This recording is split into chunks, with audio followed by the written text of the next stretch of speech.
Not all black holes are the same size.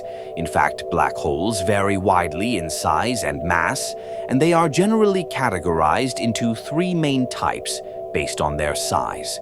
1. Stellar black holes. These are the most common type of black holes and typically range from about 10 to 20 times the mass of the Sun. They form when massive stars collapse at the end of their life cycles in a supernova explosion. 2. Supermassive, purely hypothetical black holes that could have formed in the early universe. They might range in size from microscopic to several times the mass of a star. Some theories suggest that primordial black holes could be tiny, even smaller than an atom, with masses equivalent to a mountain. Supermassive black holes are usually found at the centers of galaxies. For example, the black hole at the center of the Milky Way, called Sagittarius A star. 3.